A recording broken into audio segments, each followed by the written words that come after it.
If somebody's pushing for engagement after dating for only 4 months, what do? We'll get into that in a bit, but first, I, 28-year-old female, am getting a courage to break up with my boyfriend, 24-year-old male. We've dated for almost 4 years. We're on and off for a month, but last week we were really good. He called and texted all the time. He was so cute and sweet, but suddenly this weekend, things happened. On Friday we were happy like usual, and then after Friday evening he seemed strange. No reading texts and replies, missed calls, and not calling back until early Saturday, 3 a.m. He said it was late, but talk later, heart. That was the last time he replied to my texts. Then all Saturday he didn't answer the phone. He read my text but didn't reply, so I didn't send any more. Then I saw a girl liked his pics on Instagram, and turns out they just followed each other. I don't know when. This kind of thing happened before, and I'm so scared. Now it's Sunday, he still didn't reply to my Saturday's text, and didn't answer my call on Instagram, seen, but didn't call back. It made me think, what did I do wrong to deserve this? I cried nonstop by myself with confusion, because we were good for the whole week till Friday, and now he just completely ignored me. It really hurt. Really hurt. Now I have a bit of sense, and I just want to ghost him, block him, or something that could hurt him, but I also want it to end well. It's quite stupid that part of me still wants to hear his excuse, and I know he's going to call soon. I don't want to pick up, to be honest, but I'm so scared of my weak self. I know I should let this person go since what he did was really quite cruel, but when a person is too deep in love, I was just so scared of myself since his smiley face always makes me don't want to lose it. I may be overthinking this. Please kindly advice. Also, if breaking up, how should I write a breakup email? If I ghost him, he'll use that to blame me for sure. I kinda don't want that. I definitely think personally, considering this has only been going on for a month, that the ship is kind of sailed on this one. Maybe there was an excuse to be had if they didn't read and hear and have seen all of your notifications and didn't say anything at all. Honestly, I think just being honest and upfront, but not blunt, would be the way to go. Just say, hey, this is some weird, shady activity. You've ignored me when I've tried to reach out multiple times. You can't send one simple text. I just don't think this is going to work, and I want to stop seeing each other. Honestly, I think that's all there really needs to be to it. It doesn't need to be petty and ongoing. Would you guys agree, or do you think you should go completely different, or ghost them, or even try to get some kind of purposeful revenge, or should OP hear them out? I'd like to know what you guys think. Also, hi, I'm Steven, and if you guys enjoy hearing these hard-hitting questions about relationships, why not hit those like and subscribe buttons down below? That said, our next story is, I, male 24, bought my first home, but now my grandfather, male 88, wants to move in with me. Up until a few weeks ago, I lived with my parents my whole life. Both my maternal grandparents have lived in our finished basement for the past 15 years. And while they're both able to walk and move around, they're still getting older, 80s, and my mom's been the one cooking for them in recent years. After I finished school a few years ago, I was determined to move out when I buy a house. I landed a great remote job and had great savings, but as much as I loved not having to have big expenses, I really wanted to get out of the house. I love my family, but I can't stand the lack of privacy, constant judgment and nagging, and the fact that both my parents and grandparents each have their own marital issues. Finally, after looking into the housing market in recent months, I was able to land a nice townhouse just 15 minutes away from my parents. My parents have been very helpful in the moving process, including getting supplies and doing light renovations. They've been a bit assertive on what they would change, but at the end of the day, it's my house, so my choice. And of course, my grandparents also paid a brief visit just to see the house while I still haven't moved in yet. Today, my mother told me how my grandfather wants to move in with me due to his issues with my grandmother and how he hates the conditions at my parents' house. I'm pretty sure my mom is also tired of my grandfather nagging her about certain things all the time as well. I don't know how to feel about this. I love my grandfather, but I don't know how I'd feel having an 88-year-old roommate that I would need to cook for. My mom said that she would come by daily to help out with any meal preps, but then it just feels like I'm not getting the privacy that I wanted if my grandfather's just going to be lurking around and my mom is going to be over every day. That being said, I feel like I would be an absolute horrible grandson if I told my mom or my grandfather that I don't want him to move in with me. He helped raise me in my youth, taking me to school and watching over me when my parents worked. I admit I haven't been spending as much time with him as I used to due to my job and outings with friends, but I still don't know how I could possibly say no to him, especially considering how he's wanting to move in with me, and my mom seems to be on board with that too. What can I do to deal with this situation, since either way I'll feel really bad? Personally, I think in this situation you deserve to live your own life, and I think you more than anybody would have a right to say no, that you don't want to spend the first moment of absolute adulthood freedom you have in your life saddled down with taking care of an elderly grandparent. Considering how forward and on board they are with this plan of him moving in, you're probably going to get guilt-tripped if you don't say yes. But honestly, it isn't OP's responsibility. They shouldn't feel obligated to, and I think they have every right to choose to not be responsible for somebody else. It's really not a question that you're going to leave feeling good about either way. Sometimes that first step into adulthood also requires some extremely difficult, I guess you could say, letting down of other people. Learning to say no, even if it upsets people that you do care about.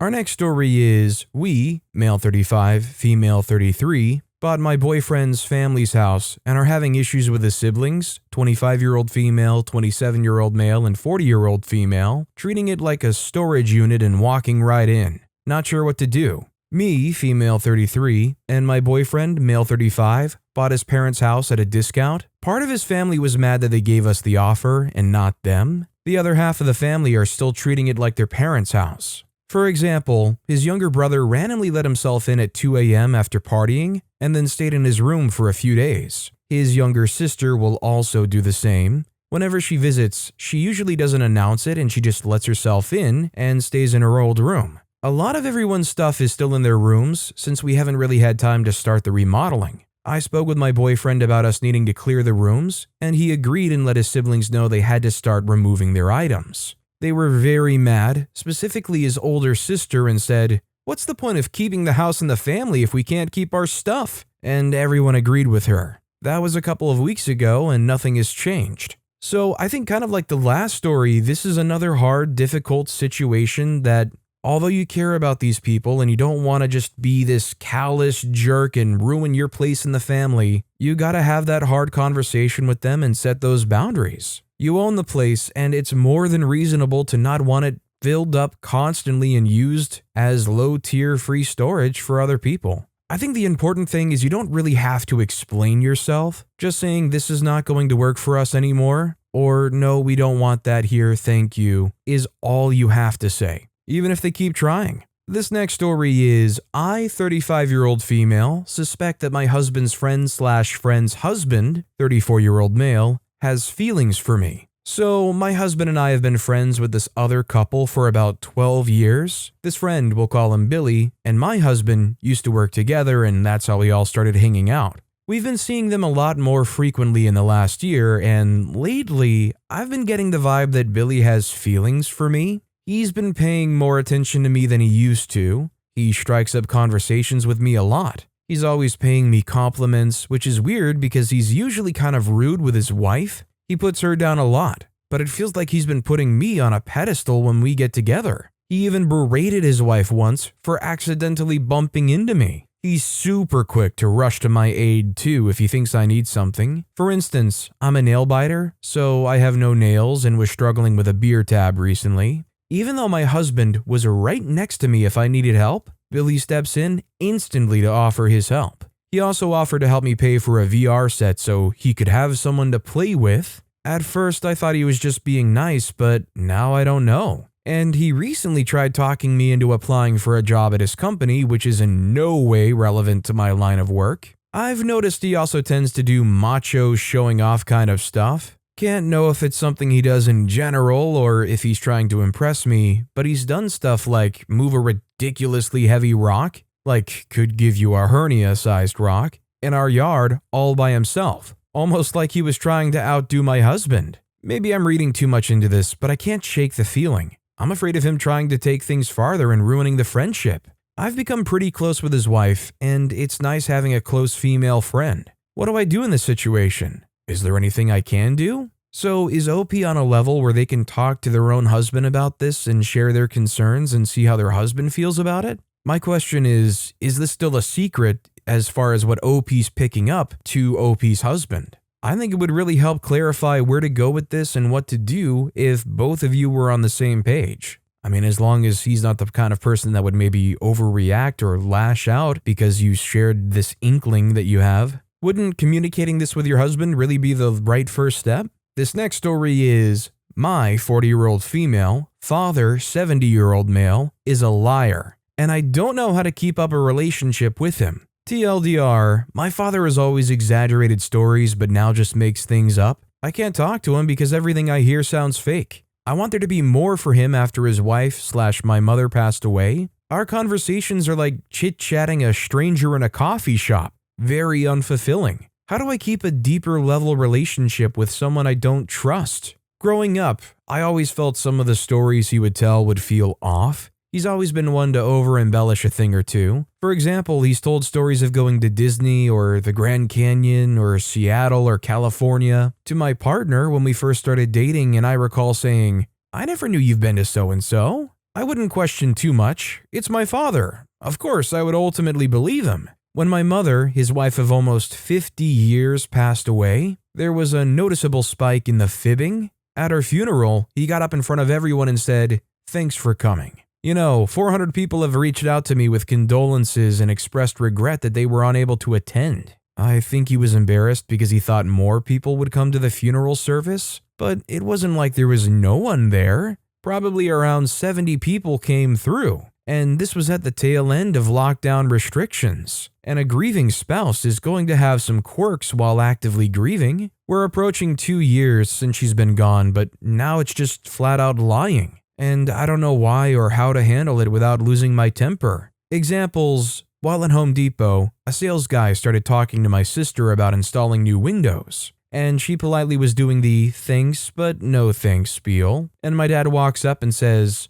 "I actually own a hotel. We're looking to redo our windows. Give me your card." He works at a hotel, but he doesn't own any business. The situation that pushed me into a screaming match was I asked if he resolved something at the bank that's been dragged on for months, and he says, "I go weekly." I scream at the tellers. They say they can't help me. They have security escort me out every time now. I press that doesn't make sense. They have to help with your account at their bank. Then he says a lawyer who he hired tried to call and sort it out, and even she can't get an answer. Again, this doesn't make sense. If you had a professional hired that you are paying, they can't just throw up their hands and say, "Well, can't help," and apparently just hang up the phone on you. By this point in the conversation, I say, "I don't believe you. Have you even reached out to the bank? Because I really don't think you have." But he would not back down and did not retract any statement. Now every conversation I have with him, I hear through this filter. Everything sounds off. If we're not talking about something with empirical data, I generally just don't believe him.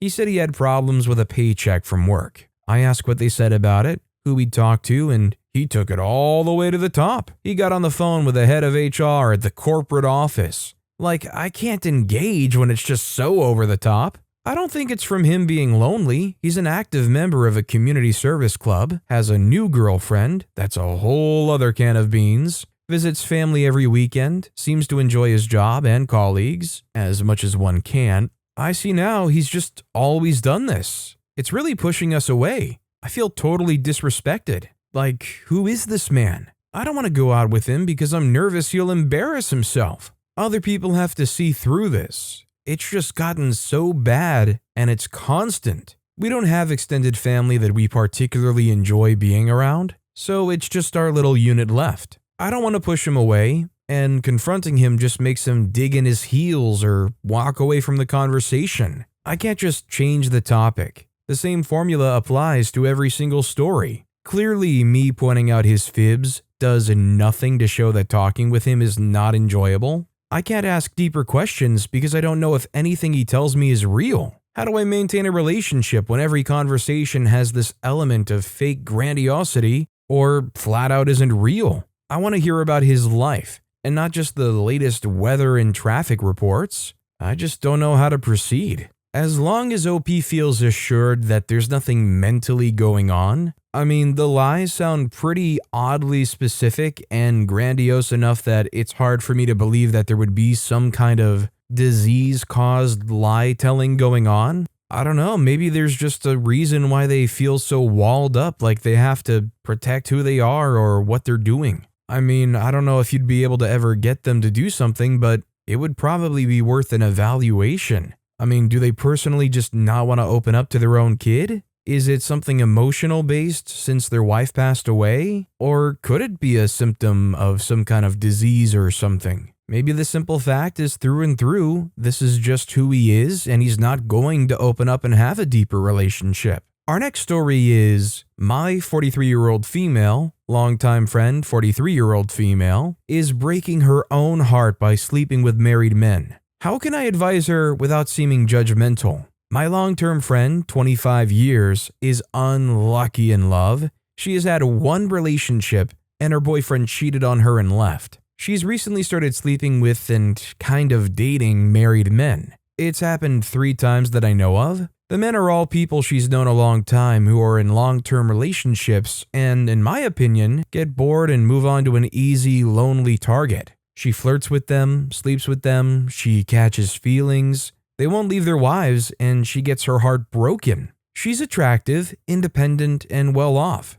Men like her and find her physically appealing. She wants a partner but doesn't seem to want to put the effort into relationship building when there are married men all over the place who want a bit on the side. Without being moralistic about it, because I personally don't agree with what she's done but don't see it my place to be judgmental, how do I advise her to stop this pattern so she can find a healthier relationship? She has definitely said she wants one and would like to get married someday. I think I would approach it if you feel so obligated to, in a way where you ask if it's something you can broach. You know, reach out to them, preferably in person, and say, hey, do you feel comfortable talking to me about relationships and the people you're regularly seeing? If so, I think then from there you can go into the whole, I don't judge you and I'm never passing judgment upon you. You know, how you would just love to see them in a better situation for themselves. But to be fair, if they don't want to talk about it, it's really not your place to involve yourself in it. The bottom line is if she's happy and comfortable doing this with married men, that's really all there is to it.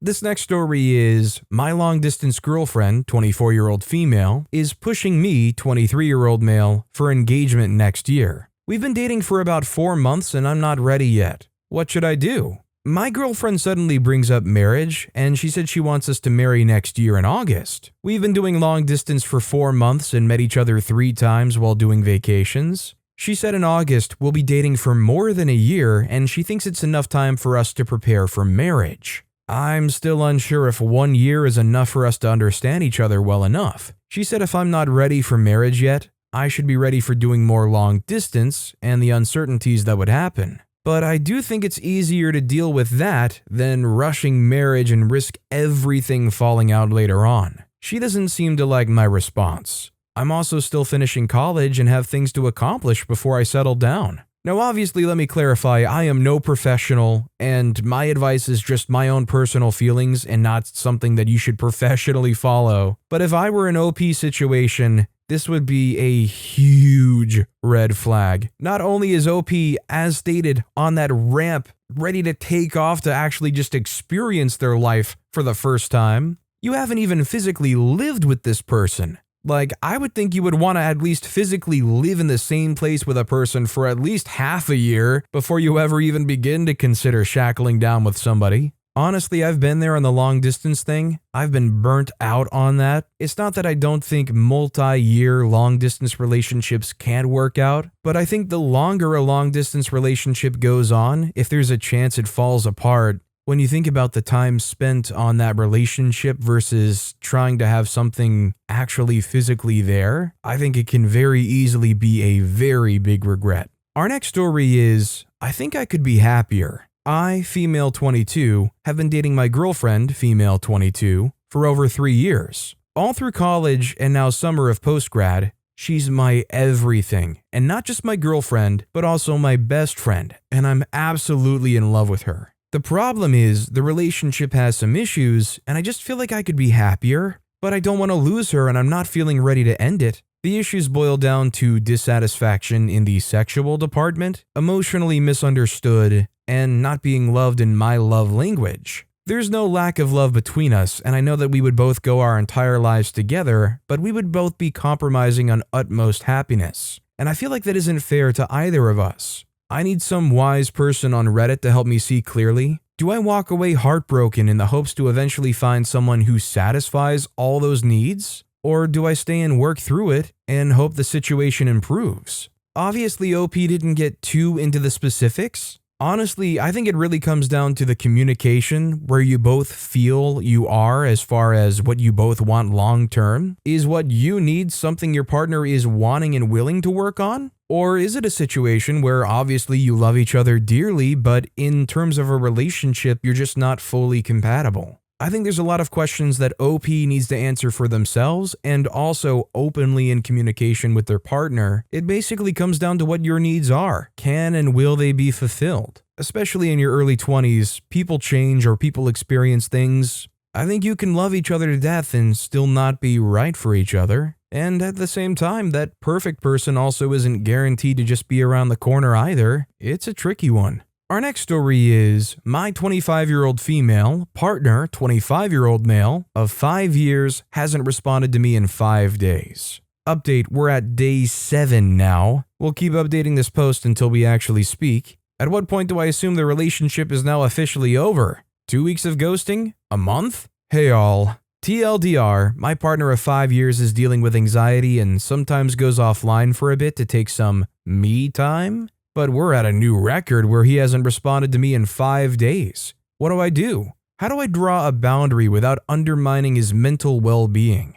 Sorry this is so long. So I've been in a relationship with my partner for 5 years now, and he's had some struggles mentally where he would take time off his phone and just disappear for a day or two. I remember the first time it happened in the very beginning, I got super paranoid. I rang his friends and mom thinking something may have actually happened to him, as he just stopped responding for 3 days straight, and that's me being his girlfriend. He ghosts his friends and extended family for weeks and months sometimes. He told me he gets anxiety and would need time to himself occasionally. Back then I told him that that's absolutely fine if you need space. Of course, take all the space you need. I'm here if you need anything. But at the same time, I am your partner. I get worried. Please, if you could at least send a tiny message saying, just taking time to myself today, won't respond much. Or even if that's you just sending an emoji, just so I know you're okay. So even though we agreed to that, he would never actually let me know that he's having his down days, even though we agreed on a message, but whatevs. His ghost would only last a day max. Even if we don't speak that day, I know I'll wake up to his message the next day, or he would call me or whatevs, so this hasn't been bothering me as much. Plus, he's always emphasized that he doesn't get affected by us not talking. Whenever we do meet in person, we just take off right where we left off last time we were together. Now these last few months, things have been getting worse. He got back to ghosting me for 3 days a few times, and now we have an all-time record 5 days. That's mad. How do I approach this? We had a talk about this a couple of months ago where I opened up about how much this affects me. And yes, he's feeling anxious, but us not talking brings anxiety onto me too. So where does that leave us? A dysfunctional relationship where we're both just anxious? Nonsense.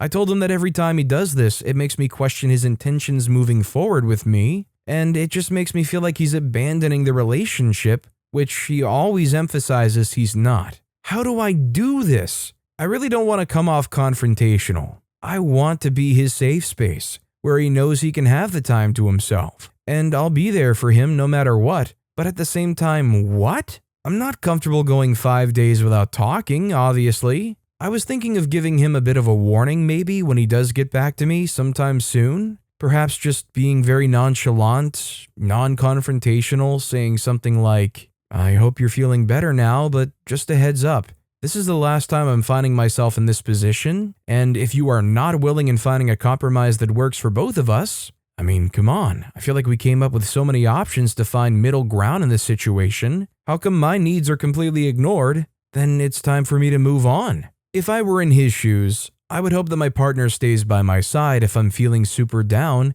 and I'm just not in the right place mentally. And I don't want to be a jerk leaving him for wanting to just take some him time, but at the same time, surely there must be some boundaries that just can't be crossed. 5-day ghosting streak is way beyond that. Oh, and by the way, he's fine. As in, not dead and nothing happened at home. I speak to his mom almost daily and I know she would for sure let me know if something drastic happens. We also share our Spotify account and I see him playing music every day. Plus my messages, I tried reaching out to him the first 3 days, would always deliver so he's fine, which is good. But is that really the way I should be finding out about his well-being? How do I non-problematically speak to him when he gets back? By standing my ground, but being respectful towards him and his emotions at the same time. I mean, we've been together for 5 years now. It's not just a fling. And it's not as simple as just dump him. Has this been going on for all 5 years of this relationship?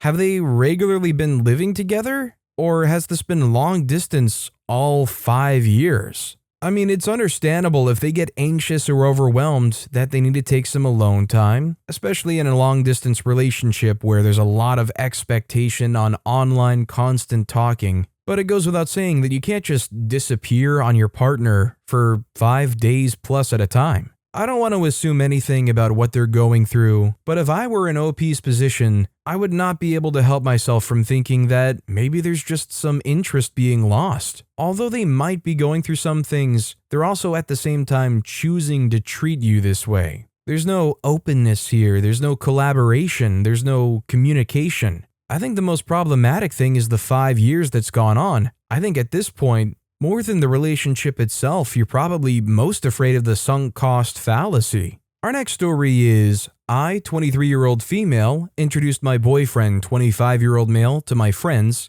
both 22-year-old female. It didn't go well. Last Saturday, I, 23-year-old female, finally introduced my boyfriend, 25-year-old male, to my two friends, both 22-year-old female. I'd been wanting to because I thought my boyfriend is lovely and I couldn't wait to show them the guy I've been seeing, and also him getting along with my friends would be a great indicator of how he is as a person as well. I'd been really anxious to do it since one of them, let's call her G, I would say I'm a bit wary of when it comes to my romantic relationships. There were a few instances before my current relationship where her behavior indicated that she liked whoever I liked, bar one guy. Only because he made it clear to her from day one he didn't trust her and she got the gist that he didn't like her. To be honest, this guy wasn't pleasant though. It's not that we have the same type. I noticed when she liked guys on her own grounds, she'd go for someone who I personally wouldn't have picked. But whenever I told her I liked someone, she'd eventually then show interest in them too, or start talking about them loads without me even bringing them up.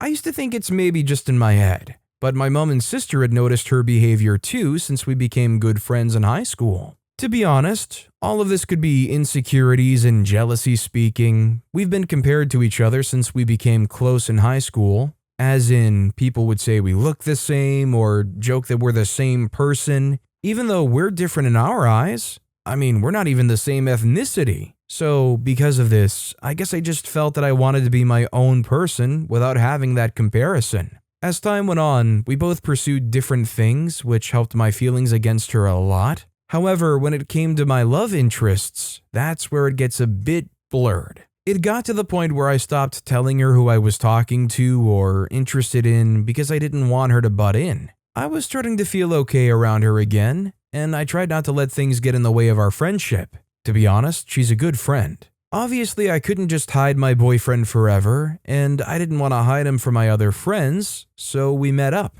It started off okay. I noticed I was more nervous than ever, and he could tell too. Even before the date, I kept thinking maybe it's not a good idea. G's gonna behave different, etc. But I just dismissed all those thoughts. Then G arrived. He introduced himself to them both, and since this is our first relationship, and his first time meeting his girlfriend's friends, he said something along the lines that he didn't know what the introductory protocol was, whether to hug, shake hands, whatever. It was a casual, slightly funny comment, and I didn't think too much of it. But G just jumps at it and said, "Oh, I love hugs, I'll take a hug," and instantly goes to hug him. To him, this is his norm and his culture. They're both English while I'm not, The thing is, G didn't do this with any of my other friends' significant others when we all first met them, nor has she ever been comfortable with instigating hugs with people she just met. This took me by surprise, and given everything in the past, I was in complete panic mode. I wasn't sure how to react anymore.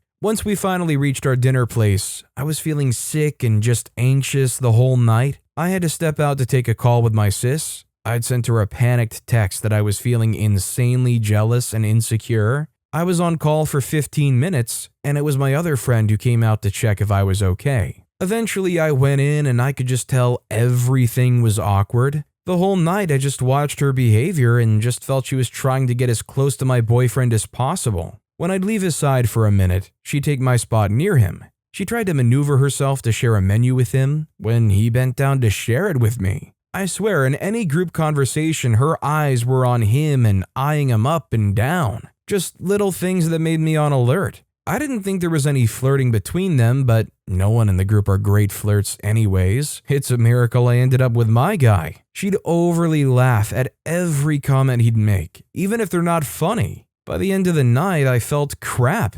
I was so focused on basically making sure she didn't try anything that my mind wasn't really into the night out. Looking back, I could have acted better, and I do have some regrets. My other friend could tell something was up and try to lighten the mood and make things seem better. I opened up to my boyfriend about everything, including this friend, and he took it so well and wasn't dismissive. He understood that this is all probably coming from a place of insecurity and trauma. My dad cheated on my mom with her best friend. He was attentive and told me to let me know if he ever crosses any lines. He apologized for not checking up on me during the call when I'd hoped he did. His explanation was that he didn't want to seem like that type of controlling boyfriend who couldn't leave his girlfriend's side and has to know where she is at every moment. He didn't want to give the wrong impression to them, which I get. Luckily for me, the whole ordeal made me trust my boyfriend more and just brought us closer together. Now I just don't know if I can trust G. I don't think I should confront her about this since I can't even prove anything with solid evidence. It's just based on her behavior and my perception of it. And I wouldn't want to lose her just because of this. She's in basically all of my friendship groups, and despite everything, she's a decent friend. So it's kind of good that I haven't lost her friendship. My boyfriend and I have a better understanding of the situation, and we've reestablished boundaries again to make sure no one crosses any lines again, and we're closer than ever. Despite all the good, I just feel a bit lost and confused. I'm more weary of G now than ever, but I'm wondering, was it justified for me to even feel this way in the first place? I keep thinking maybe I'm overthinking and overreacting, but the people who know about the situation said it's understandable, so I don't know. I don't know if they're just biased in their opinion. I feel bad, but then again, her behavior was out of character and she knew of my past and traumas. So I would have thought she'd react based on that. What do you guys think? Should I do something, and what should I do if I need to do anything? How should I feel about this? I think it's great that OP's on the same page with their boyfriend in this situation. I think this is a situation you play by ear a little bit. You continue to go forward and you just see if there's any more very obvious stuff. I mean, obviously you don't want it to ruin all of the situations where you're out with your boyfriend and they're around. But I would just say, see if this pattern of behavior continues to happen. And if it does, don't be afraid to jointly confront her about it. Or even just let the boyfriend address her personally and say that they're uncomfortable with what seems to be advances being made at them. But with that being said, that's all the time we have for today. Now, if you want to hear some more hard-hitting relationship questions and my completely amateur, not professional advice, make sure to check out that video on the left. Or if you missed my latest video, check out that video on the right. That said, I'll see you all next time with some more stories.